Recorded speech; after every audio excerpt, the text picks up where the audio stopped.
Labdien! Atskatīsimies uz enerģijas vairumtirgu šī gada 6. nedēļā.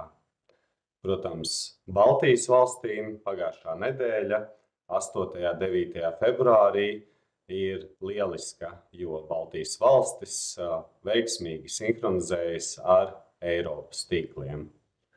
Un par pārējiem faktoriem gan pasaulē, gan Eiropā, gan Ziemeļvalstīs un Baltijā turpmāk.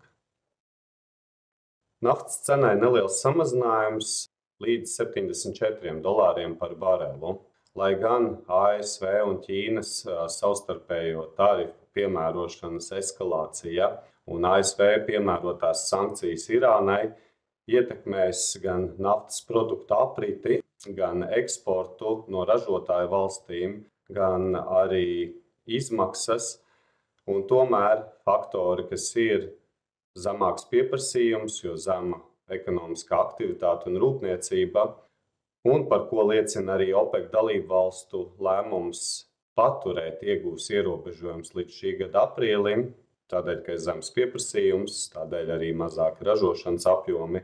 Šie faktori tomēr pārsver naftas cenu samazinājumu virzienā. Oglei savukārt cena samazinās līdz $104 par tonu Eiropas tirgū, un lai gan ārgaisa temperatūra lielākajā daļā Eiropas pagājušajā nedēļā ir augstāka nekā bijusi iepriekš, un vēja izstrāde ir bijusi zemāka, tomēr tieši Eiropas ogļu piegādes un krājumi ir komfortabli, un tas, ka Āzijā arī ogļu krājumi ir pietiekamā līmenī, kopējā pasaules tirgu ogļu apritei nav radījis būtisku papildus pieprasījumu, un līdz ar to cena ir samazinājusies. Savukārt dabasgāzes tirgum Eiropā cena pieaug.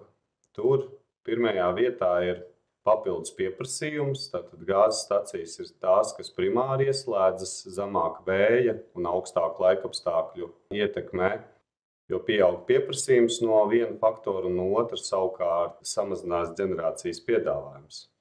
Tālāk Eiropa arī apskata, kā krātuves tiek tukšotas šobrīd ziemas sezonā.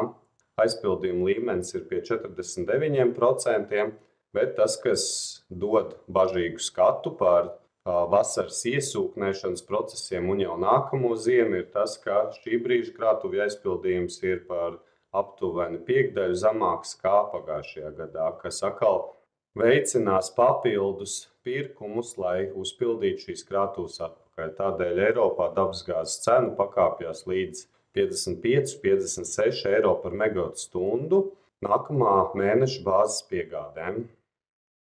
Kvotai no vienas puses nedēļas laikā ir augstāks pieprasījums no fosilās izstrādes, līdz ar to cenā ir kāpinājuma faktors, bet no otras puses tas, ka šajā nedēļā, 7. ir gaidām lielāki izsoļu apjomi, ir piedāvājuma puses kāpums, un summārais efekts uz kvotu tirgu ir cenas samazinājums līdz aptuveni 82 eiro par tonu. Nord Pool elektroenerģijas tirgu pagājušajā nedēļā abiem reģioniem, gan Ziemeļvalstīm, gan Baltijas valstīm cena pakāpjās. Ziemeļvalstīm tā vairāk pakāpjās no pieprasījuma faktoru puses, un vidējā cena pie 52 eiro par megawattstundu.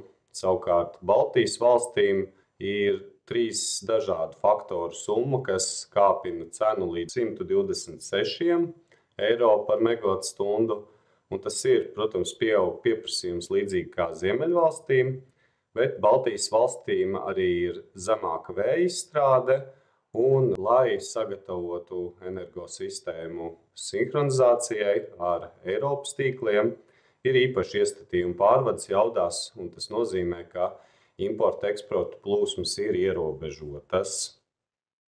Kāds tad ir vispār skatījums uz nākamo 2026. gadu un elektroenerģijas cenu par bāzes piegādi finanšu tirgū?